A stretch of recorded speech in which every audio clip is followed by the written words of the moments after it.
to episode 164 of The Route. The Route is a glorified coffee chat and podcast forum that takes you from A to B with a new guest every episode. As always, I'm your host, Nascimento, and let's get started.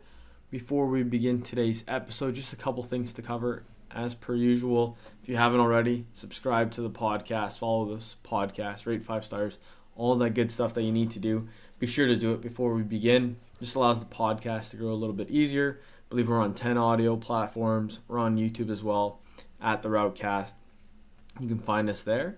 And then building on the Routecast as well, that's the same username. You can find us on Instagram, TikTok, Facebook, Twitter, all those good ones there. And most importantly, LinkedIn. So the reason why I say most importantly for LinkedIn, just in regards to the conversations we're having, if you're starting your career and you want to grow your network, check us out there, connect with myself, connect with the guest, and connect with some like-minded people, or you can maintain or just continue to expand your network. So check us out there at the Routecast, all platforms, especially YouTube and LinkedIn. With that now said, let's get into today's guest. Today's guest is brought to you by Pickled. Pickled is a new social and sport option coming to those in the Ottawa area. If you're interested in learning more, sign up for their newsletter using the link in the episode description to stay up to date. With that, today's guest. So, I've actually had the pleasure of going to high school with today's guest. But since then, they've been on a journey to, let's say, uncover the best business practices from developing at Student Works to starting a podcast, now being the Director of Business Development and a franchise partner at Rydel Franchise Group, and the co-host of the Weekly Call podcast, Austin Trudeau. Welcome to The Route. How's it going? Thanks for having me on, Chris. It's going great. How are you? Yeah, not too bad, thanks. And I think as we were just saying before we got started, I know a couple of years ago I went on your podcast, and obviously this used to be more sports focused. So I'm glad we finally got you on here. I guess as the podcast name goes, The Route, let's start with yours. Where did it begin, and how do we get to where we are now? Well, geez, how far back do you want to go? I was gonna make a joke there, but I won't make that one. But yeah, let's just say when you knew you were gonna kind of go down the business field, maybe let's say stage up age, right? Yeah, you're starting to pick, So, hey, like which field you want to go into, and kind of go on from there. Yeah, so it all kind of starts back with I guess what I studied in school has, I guess, something to do with what I do now, but just very generally, I'm sure like most people you have on the show, what they thought they'd be doing when they were 16 is nowhere close to what they're doing now. So I left high school pretty passionate about studying to be a psychologist.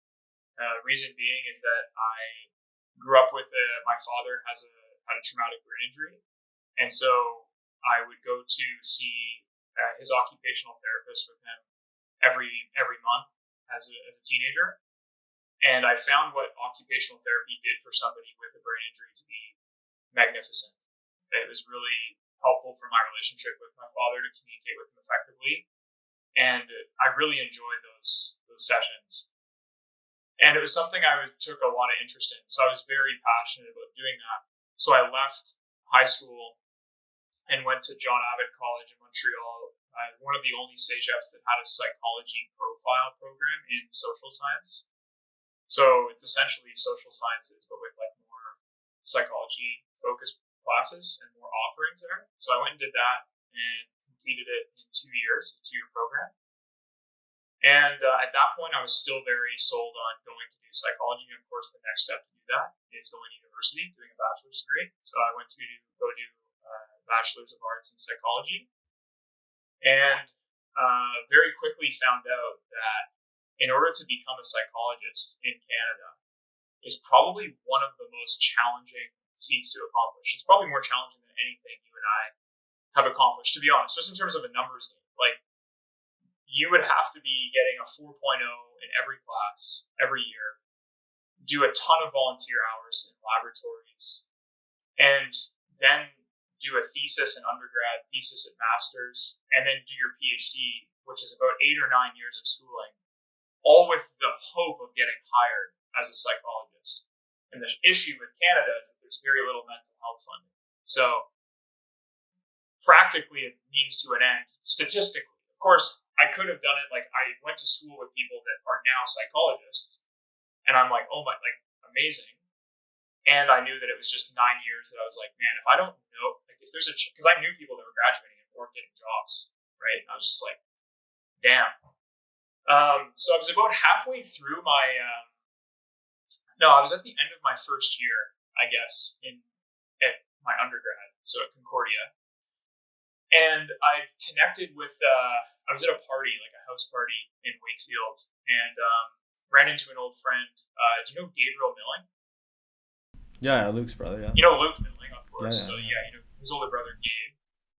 He had started with this program called Student Works, and we were both. I think I was 19. Gabe would have been 20, and maybe anyway, could be a year. Could have been 18 and 19.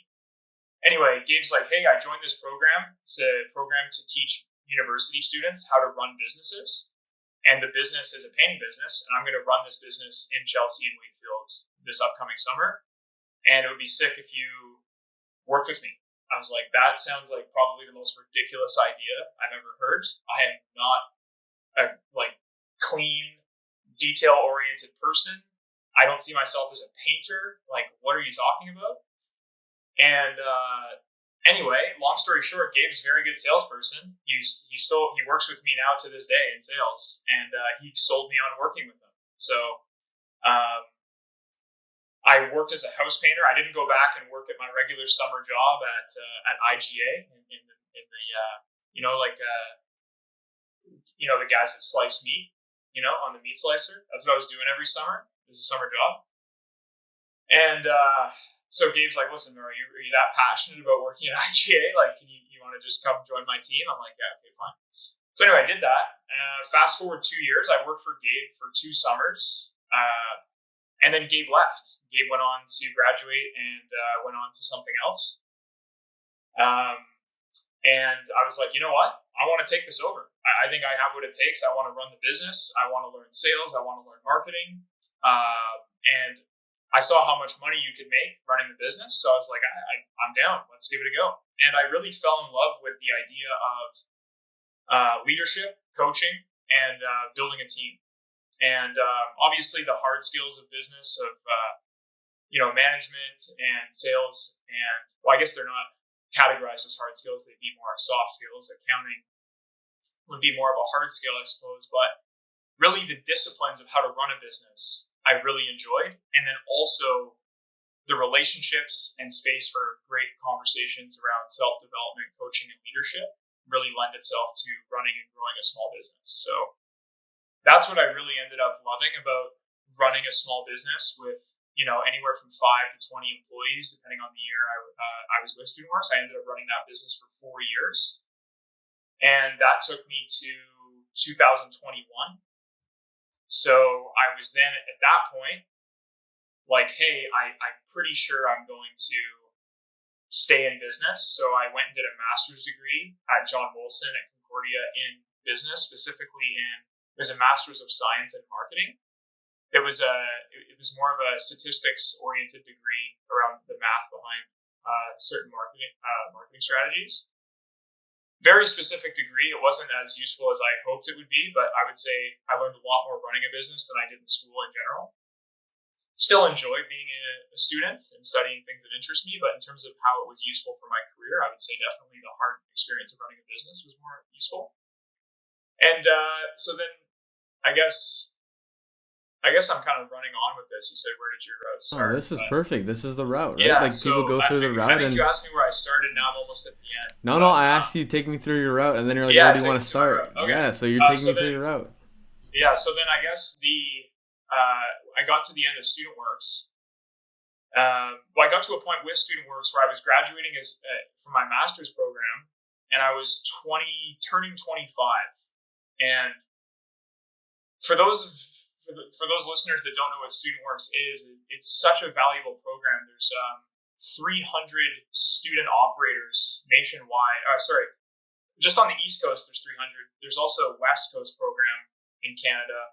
So combined, there's approximately 500 student operators that are active every year, running either painting or window cleaning home service businesses in their community.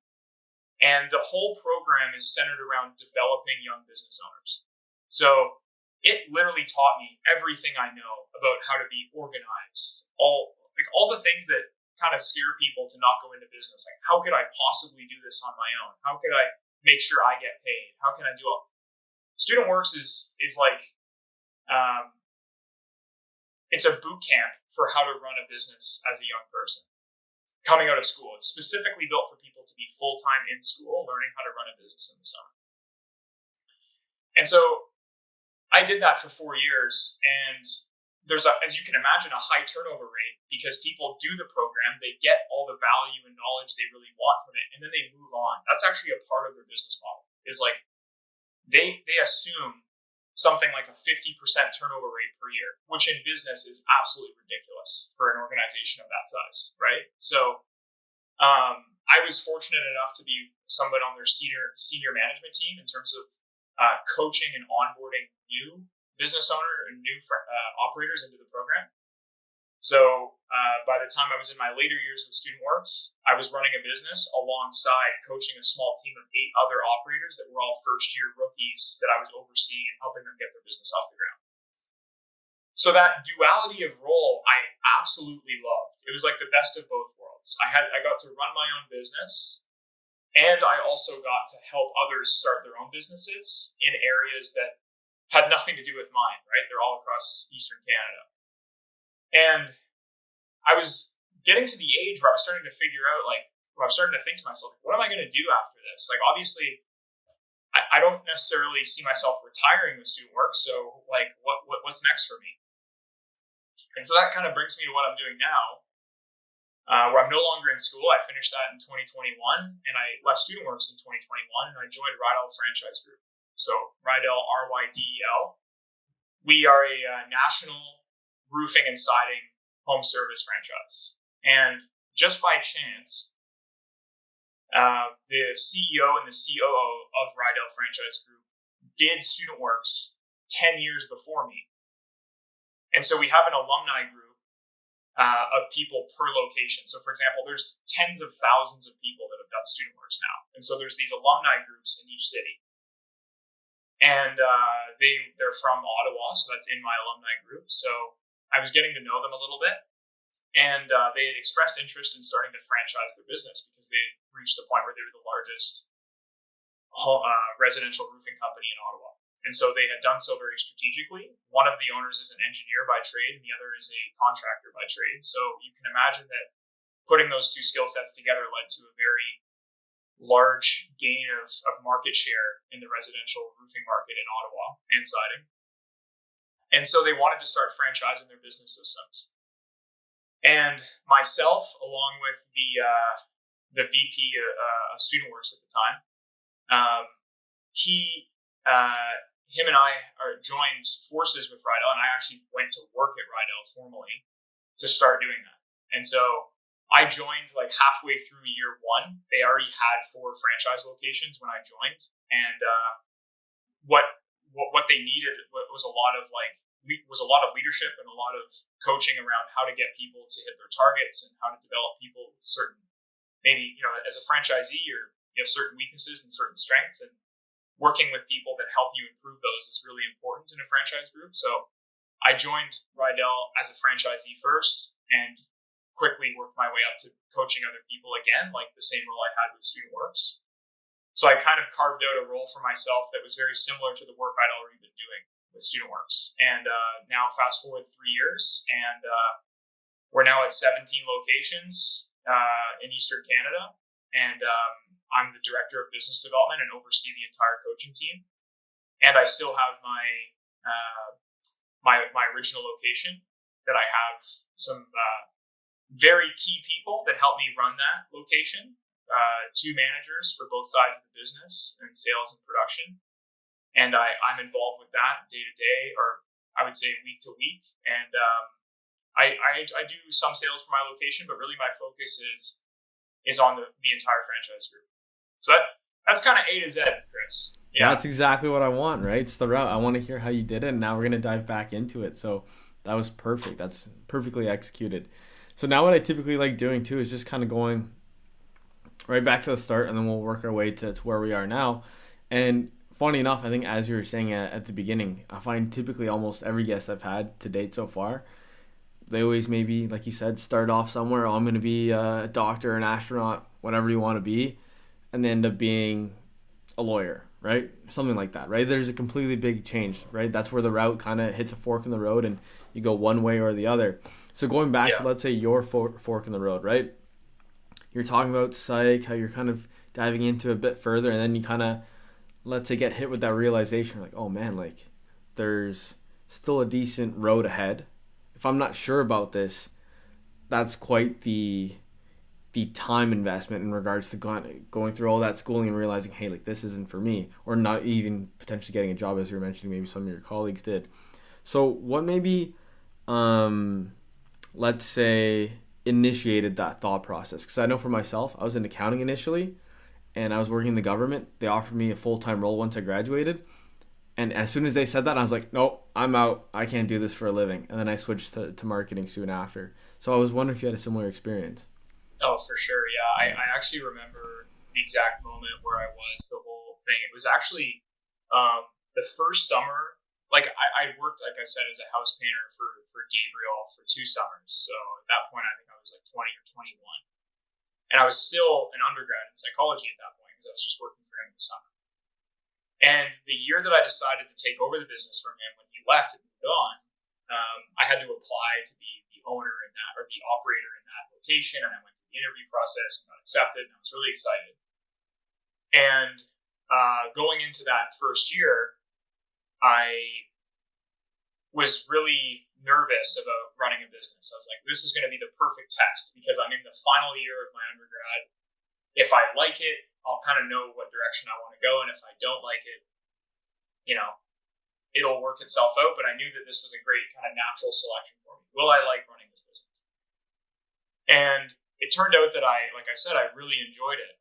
But there was one moment where I think it was like in June or July of that first summer, I had really just been working my tail to the bone. Like I'm talking, I was going to school in Montreal and I was driving home every Thursday night to go knock on doors, get leads, do estimates, doing marketing, door-to-door marketing and sales all weekend, drive back to Montreal, do classes all week, drive home it's like the same thing. I was doing that all winter semester. Come time for production, I have a lot of jobs, so I'm starting to produce them. I have some friends working for me, my younger sister's working for me, building a great team, right? And we're having fun. And it was just it was a really fun time working with those like 6 to 8 people that helped me paint all those houses that summer. And I remember in the summer, like I was getting ahead on my projects and things were going well. We had a lot of beautiful weather that summer too, so a lot of our outdoor projects weren't getting slowed down. And I remember getting all of my projects. I had a bunch of big projects on the go, and they all finished at once. So I collected all the payments on all of them. And I just remember looking at like the amount that I was able to make in that 1 month period, and I was just like, I would have to work in other jobs that would get me towards this goal of being a psychologist. Like there would be 9 years where it would take me probably like a couple months of hourly work to earn that. And I was just like, man, I think I found it. Like this is awesome. It's very predictable what I can put in, what I can get out, and I love the work.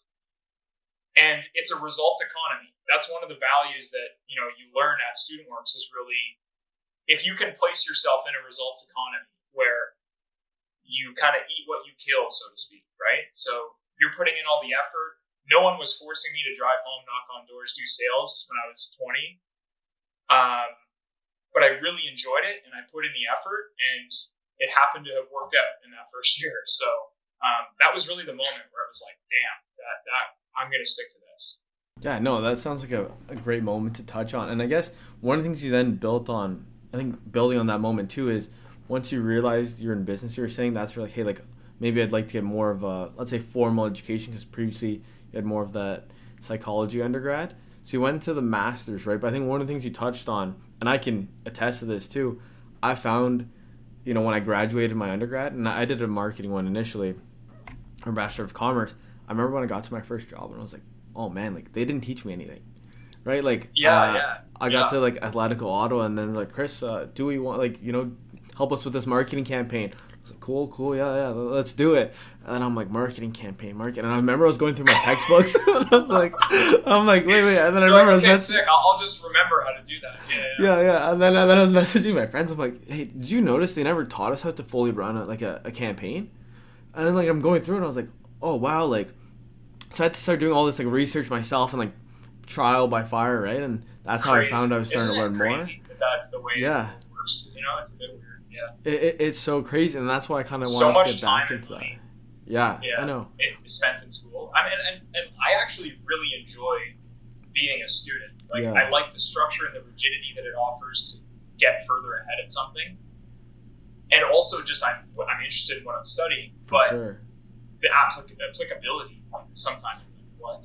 100%, and that's one of the things I've like touched on with people too, where I think the real value, at least for myself, was almost like the headspace to put you in, meeting those deadlines. I don't know, writing papers, or even like I had these statistics courses. I've never used them since, right? Like Sigma and all that good stuff. I don't know what any of that means anymore. I just know how to plug it into a formula.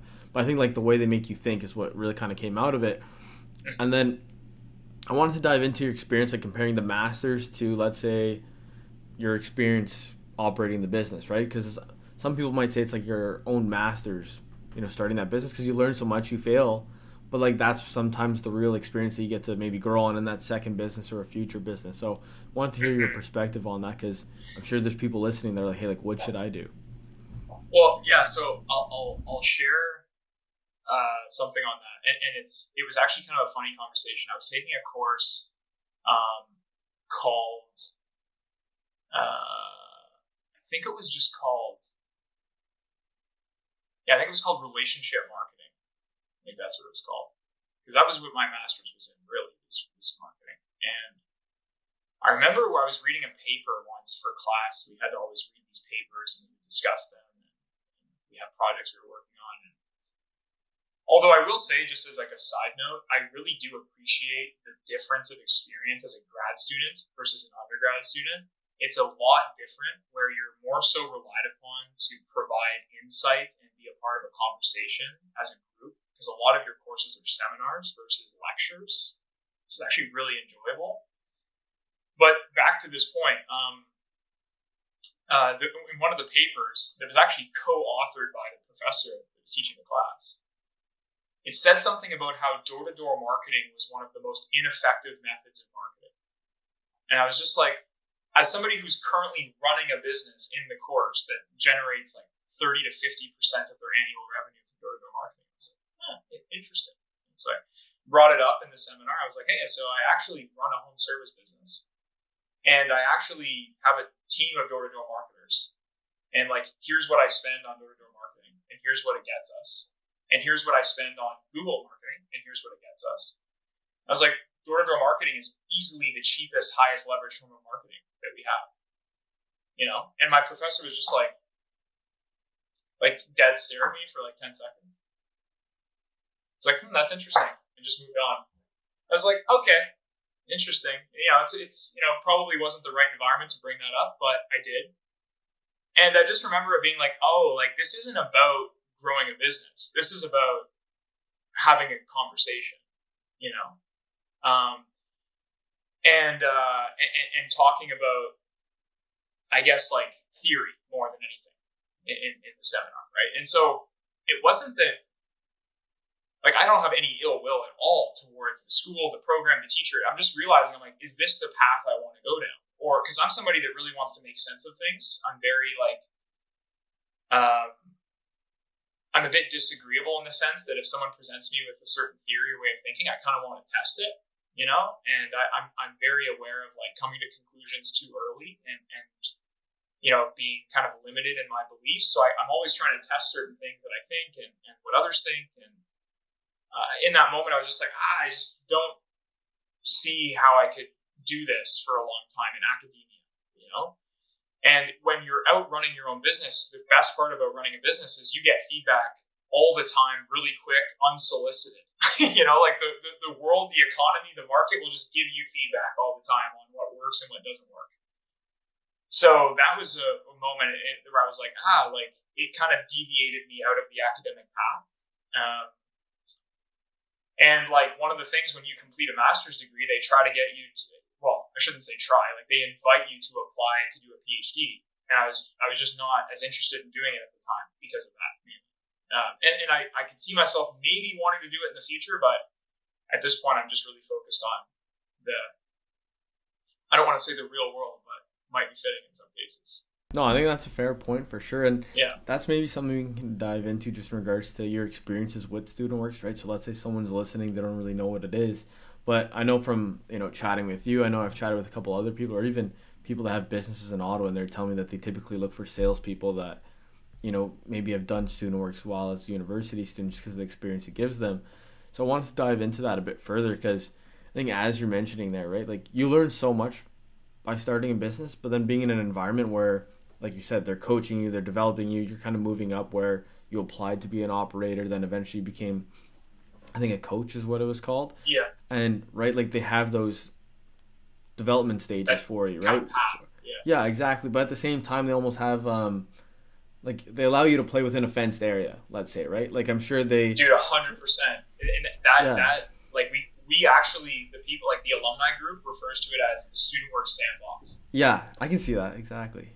So yeah, if you just want to kind of build on that too, because I think it's so impactful where they let you play in the sandbox, build whatever castles or hills you want to make, but then maybe if you're going to start pouring some sand on the grass, they're like, hey little Jimmy, back to the sandbox. Comes in, takes it all out. So the beautiful part about what Student Works does as an operational, I guess you could say, configuration or setup, like how do they have the resources to have 500 students run businesses with them? It's not like everybody's coming to the table with their life savings to start up, right? They obviously have a very effective way of scaling up the business so that it requires very little capital. And that's the sandbox, right? So in the real world, if you and I want to go start a business from scratch with no help at all, like I'm just going to start this business right now, there's so many costs associated with that, and obviously market dependent, right? Some have inventory, rent, some you need property for. There's a small administrative fee, but it's at very crucial points that you need to get ahead in sales by an X amount. Some of it gets reinvested. Some of your deposits get reinvested. You get to X points. You get to Y point sales.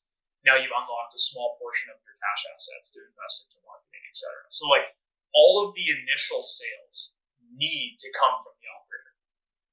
So what does that do, right? It forces you to be an expert at marketing, an expert at communication, an expert at sales. So once you've done those three things, it's like a natural selection criteria. It's like, yeah, well, let's give this person some of the money they've earned, right? And unlock it so they can invest it more in themselves in the business.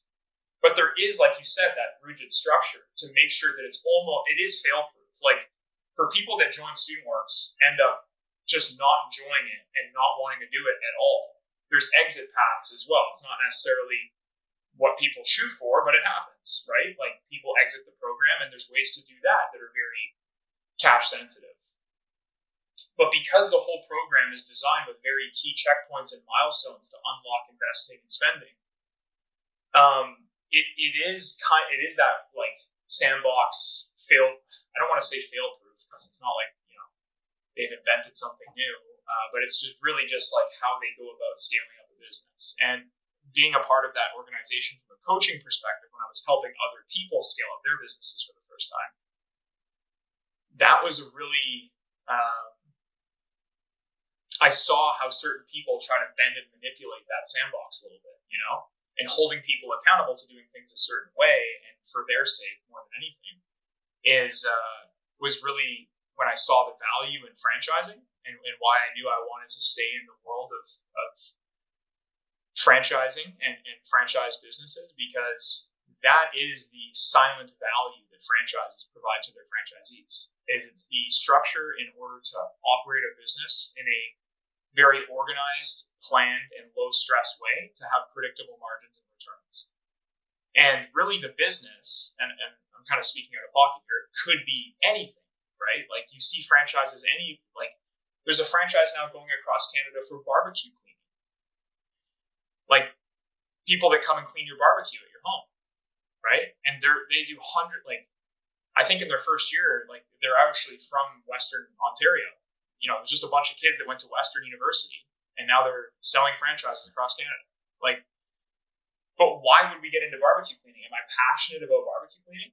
No, but it's a business structure that has predictable returns and structures so that I and my team can thrive within it and hit our financial goals and enjoy doing it. So the sandbox, I think it's like Student Works at it, but I think every franchise has it. No, for sure. And I know you're saying you don't want to say fail proof, but to be honest, like my experience when I was starting my business, right, I was failing nonstop at the beginning, right? Where I remember I was chatting to someone the other day. They're like, "Hey, like, how'd you start selling?" Right?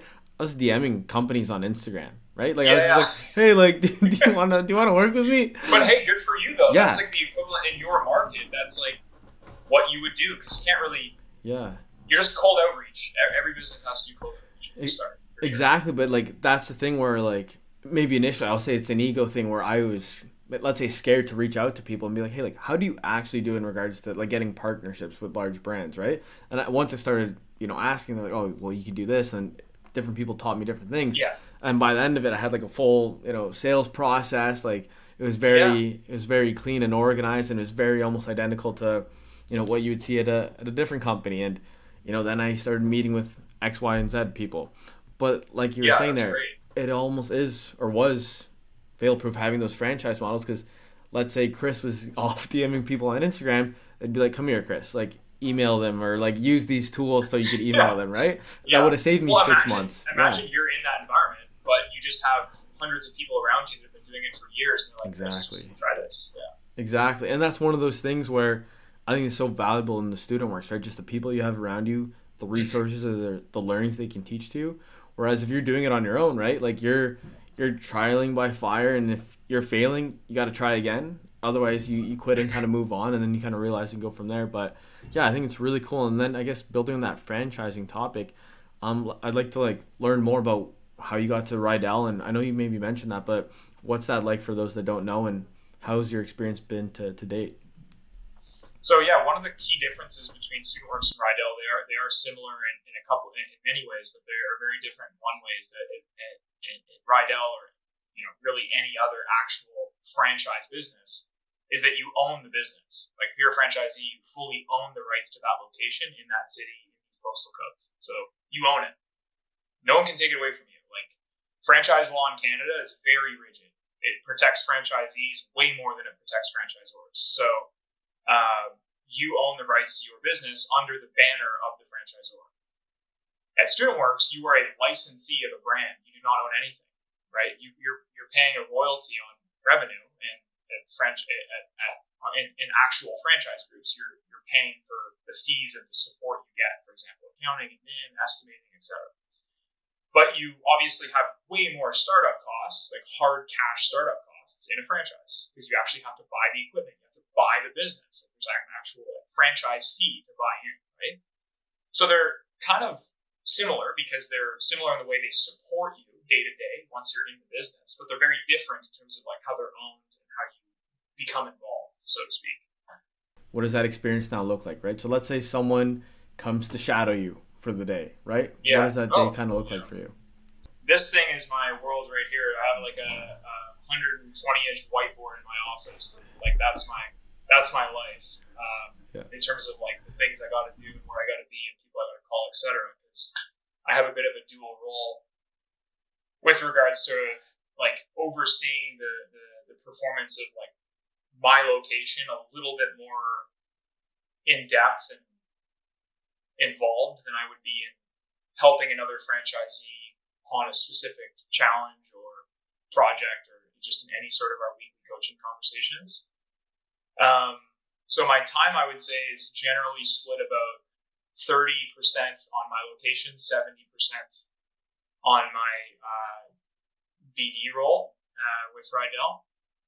So I guess do CrossFit in the morning, usually done that by about 7:30. And then I always keep 7:30 to 9 open, just because I like to start my days kind of slow and take into account what I got planned for the rest of the day and create a plan. Usually there's about 30% of my days with like meetings or check-ins mixed in with other locations or with the CEO or anything I'm looking to finalize, approve, release in terms of anything business development related, new systems, new events, and working with our coaching team on making sure each of our locations are on pace for what their weekly, monthly, yearly goals are. Also working with our accounting team to making sure all of our locations are cash flow positive and they're financially healthy. And that is, all of these responsibilities are very fluid in nature. There's no we have check-ins, meetings scheduled, but like what we talk about could just vary drastically because it's all based on week-to-week business performance. And as you know, running a business, like things change drastically up and down. So really making sure that our franchisees are supported in that way. And then I also keep 1 day open per week for in-field appointments with my clients in a way if there's larger and more detail-oriented type of projects I want to involve myself in just to make sure that they're getting scheduled or booked properly and going and doing that. So that's maybe 1.5 days a week. The big, I would say the big take up of my time is really just making sure that, and this takes many forms, like I said, is just overseeing the performance of pretty much the entire organization when it comes to franchisee success, right? So to give you an example, like right before this call, I was having a meeting with our Fredericton, New Brunswick location to talk about what they want to invest in their business in the next 6 weeks in terms of online marketing and figuring out a formula for that to help them make sense and not overspend and not underspend and look what a lead costs in Fredericton and versus what a lead might cost in Toronto, so a conversation like that. And, tomorrow morning I have a conversation with Kingston about a hiring decision that they're making in a pretty important position they're looking to fill for a field supervisor and salary and offer and confirming that that's valid for what their budget is for the year based on the revenue. And it's just, the list never ends, right? There's a ton of stuff that you can talk about. And that's one thing I really like about this role is that it's very fluid and there's just so much variability day to day. And at the end of the day, we're a very close-knit organization. And what I mean by that is we're very geographically challenged in the sense that we don't spend a lot of time together because we're all over the country. So like we have a location in St. John's, Newfoundland and a location in London, Ontario, and those guys don't see each other very much, right? But we have 3 events a year that we all get together. We have one coming up in a few weeks. It's really exciting. So planning, getting the band together is always a fun time. All of our 17 locations and some of their senior employees. And we host usually when we get together, we have like a 1 or 2 day seminar or training where we talk about how our businesses are performing and people that are crushing it in marketing will talk about how they're crushing it in marketing. People that are closing their booking percentages through the roof, they're talking about what they're doing differently in their location to increase their booking percentage. People that have really high profitability on specific types of projects will share on what they're doing better to manage the bottom line, right? And these types of gatherings are just so much intangible value for people that they really sense that we're a part of a very, very serious group of people that are looking to constantly improve their business performance. A very, I would say, motivating and a lot of momentum is formed coming out of those gatherings, right? So, that's kind of what I guess my role would look like day to day, which kind of changes all the time. No, that's perfect. And to be honest, 2 kind of points stand out there. That whiteboard, I have the exact same one actually behind my bed now, just because I don't do it full time as much. You don't trust what's between your ears anymore. You have to write it down. You're gonna forget it. Yeah, no, for sure. And then it's funny too, just like as you're kind of going through it, like it's very cool to see the parallels between student works and even to where you are now, where I find a lot of the guests where even like myself, you go through the different experiences you have through life, whether it's from teenage to where you are now, there's things you can clearly tell like help shape and guide where people end up. So I think that's kind of a cool thing. Yeah. And then I guess with that too, just to end off the podcast, I have 2 questions I'd like to ask just to put a bow on everything. So what is this? Episode 164? I've said 164 times now. I'm going to live until I'm 103 on a rocking chair, thinking about all the good things I've done to date so far, right? I'm going to put you in the same scenario. 103, you're on a rocking chair, but you're thinking about everything you've done in your career so far, all right? So what is one story 103-year-old Austin is going to be able to remember and be like, wow, I can't believe that was something I did for work at one point in time? Hmm. Hmm. It's a great question. It's a hard question because if I do live to 103, that means that I have 76 years left to live, That's why to date so far is the key wording in there. which means that, I've lived about a quarter of my life, which, yeah, it's not a lot. So you're saying year to date, like from here backwards. What can I say? Yeah, like what's something that's happened in your career so far, right? Obviously, I know people So want far. to say I'm gonna become billionaire or whatever. Obviously, but you can't say this. So like, what's happened to date so far that when you're Yeah, 103, it's I gonna hear be a you. moment you'll still remember. Yeah. What's happened so far? Hmm.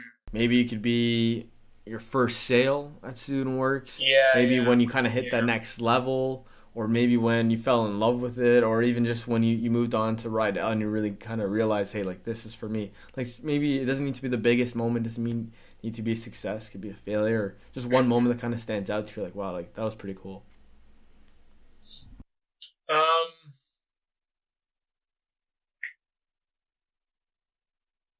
it's a really good question. I actually a couple things are coming to mind, but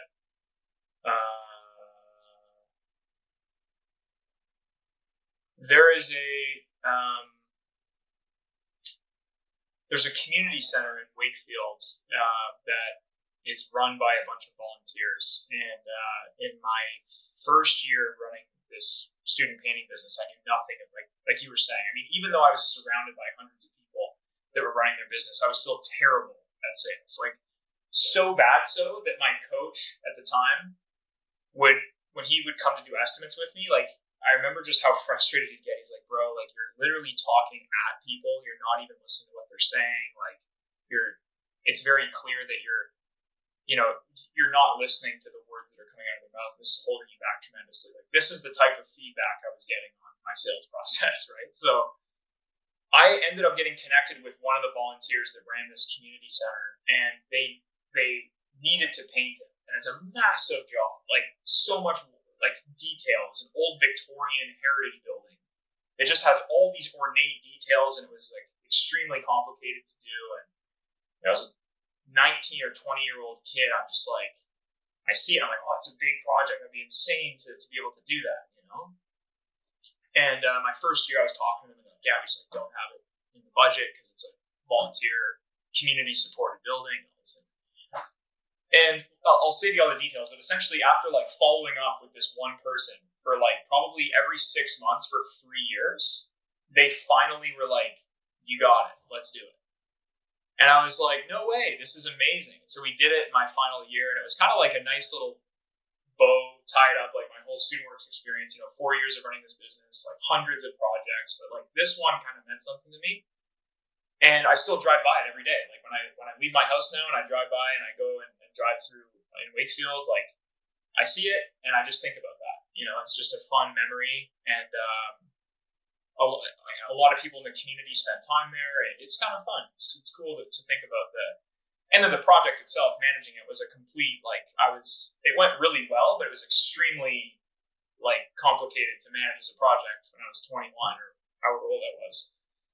And we did it. It went well. Everyone was happy. The volunteer that gave me the job came up and brought my team and I like a bunch of beers the day we finished. We had a beer, just kind of looked at our finished work. It was really nice. So that's kind of something that I would say in my rocking chair maybe. Yeah, no, I think that's a perfect moment because as you're just mentioning, like when maybe you first had contact with them or you're doing that sale, like at 19, like sometimes Literally I a think different person. I know, Yeah. like it scares me sometimes the conversations I had. Like I was like, Yeah, like like the imagine if people. you could just go back and listen to them. I know, That'd like be like horror. it is a Yeah. horror. Like just like the opportunity that was there. Like I was speaking to like a VP of something for like a big brand, and I was like, "So what do you want to do?" You know what I mean? Like you're just so like, you know what I mean? You're just like, "Let's Yeah. do it," and you're taking like You all like these steps. watch that now and just like run through your wall. Like, Yeah. Oh, yeah. yeah. But like that's why I Yeah. like asking that question. And then speaking about putting a bow on it all, right? So now we went into the future. we're thinking about old Austin. So now let's go back to, let's say, 16-year-old Austin. You're graduating Philemon Wright. You're about to go to John Abbott, right, for the first time. If you could take that time machine and go back in time and speak to little Austin here, what's maybe one thing that you've learned so far that you could be like, hey, Austin, like, this is something you should know? Just in regards to something that you're like, hey, like, I think this is pretty important that you've kind of kept with you over the last couple of years. That's another great question, Chris. Do you ask all your guests these two questions at the end? One's at the end, yeah. That's how I put a bow on it sick. all. That's awesome. Yeah. I'll go back and listen to other people's answers. They're good questions. Just the end. Just listen to the last 2 minutes of every podcast. Yeah, no, for sure. Yeah. I guess the big thing I would say is that communication and the skill of sales. And sales, in my opinion, gets a bit of a bad connotation. Sales, to some people, sounds like get people to buy things from you. That's not what sales is, right? Sales is the process in which you get somebody something that they are looking for, right? So communication and sales are two of the most undervalued skills that you do not learn in school. Focus on developing these skills, and you will be proficient at whatever career path you choose to do. It doesn't matter if you're a doctor, it doesn't matter if you're a lawyer, it doesn't matter if you're working like I was at IGA, slicing meat. Sales and communication skills will serve you in every position, right? And this is something that I would have screamed at myself at 16, but I would have had no clue, to be honest. I think like that's exactly why I asked that question, and because it's such a great way to kind of end it, because same type of thing for me, right? Where I still remember, I think the second year consumer behavior marketing class, probably 110 people, and I've said this a few times on the podcast. The prof goes, who wants to go in sales, right? To a class full of marketing students. Not a single person put their hands up, not even myself, right? And then now you look at it, obviously I'm an adult now. I actually realized with my business, was like, man, like there's so much sales that I kind of just learned on my own. I'm like, I actually need to go back and do a proper role rather than jumping into some type of management thing. Because I'm like, I don't know how I would teach someone to do sales now, because I never actually like had that formal training. And looking back, I don't know, like the value that comes from it. I think it's a perfect way to end the podcast. And unless there's anything else, Austin, it was great having you on. And I'm glad so many years later after doing your pod, I could repay the favor as well and share. For sure, man. This has been great. And good on you for the initiative of talking to people about their routes and highlighting all the different non-predictable paths that people get to and that people take versus the paths they thought they were going to be on when they were in high school. So, yeah, this is great. Thanks, Chris. Yeah, absolutely. Well, with that, that's episode 164 of The Route, and I see you all next week.